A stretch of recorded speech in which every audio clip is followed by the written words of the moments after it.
Hey Psych2Goers, welcome back to another video.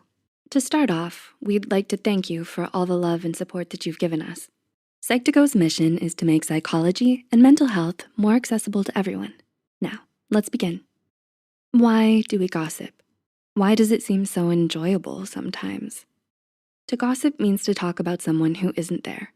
It's generally frowned upon and discouraged, since you may end up upsetting and hurting the person you're talking about. You may think that all gossip is intended to put someone down, but there are actually other reasons you may end up talking about someone behind their back. Before we start, we'd like to mention that this video is for educational purposes only, and it's created to help us understand why we do the things we do. It's not meant to justify, glorify, or to condone gossiping. This act can be harmful and negatively impact someone's mental and emotional well-being. With that said, here are 8 of the most likely reasons why we gossip. Number 1, to break the ice. Has there been a time where the only thing you had in common with someone you just met was a mutual acquaintance? Since the best way to break the ice with someone you just met is to find some common ground to talk about, it may be no surprise that you would try to make small talk by gossiping about someone you both know.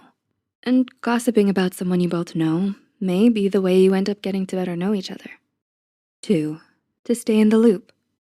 Do you live in a small town or a tight-knit community? Since most people know each other already, gossiping about one another may be a way people stay in the loop about those in the community. This is especially true if the person you're talking about is really private and keeps to themselves. There may be no other way to know anything about them than by listening to gossip in town. Number 3, to fit in. Do you find yourself gossiping from time to time to fit in with your peers? If you're surrounded by people who love to chit-chat and gossip all the time, then chances are you're going to go along with it too. Your desire for social acceptance may outweigh your desire to do the right thing.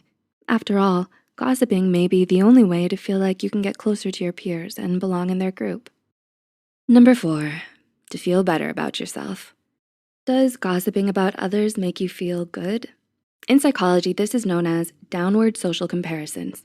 It's a defensive tendency to boost your self-esteem by comparing yourself with people who may be worse off than you. While you may not like to admit it, gossiping may be a guilty pleasure because of how satisfying and comforting it may feel to judge and talk badly about someone you dislike so that you can feel better about yourself. Number 5, to regain power. Have you ever gossiped about someone you were jealous of? When you come across someone you see as better than you in some way, maybe they're more attractive or more popular or more accomplished, you may feel a need to tear them down. You may gossip about them because you unconsciously believe it will allow you to regain power and put the spotlight back on you. It may make you feel superior to those you feel jealous of. Number 6, to have a distraction. Do you end up gossiping about someone when you have nothing else to do? After all, it is an easy but entertaining way to get you and your friends interested and engaged.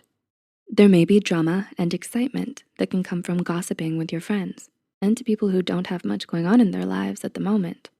So it's a fun but harmful distraction that may help you pass the time.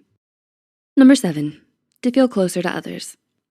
Did your friend really get into a relationship with someone they just met? Or perhaps they've just ended a serious relationship.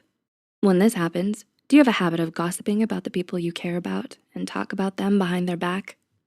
Those who crave intimacy and connection but don't quite know how to communicate it in a healthy way and honest way may turn to gossip instead.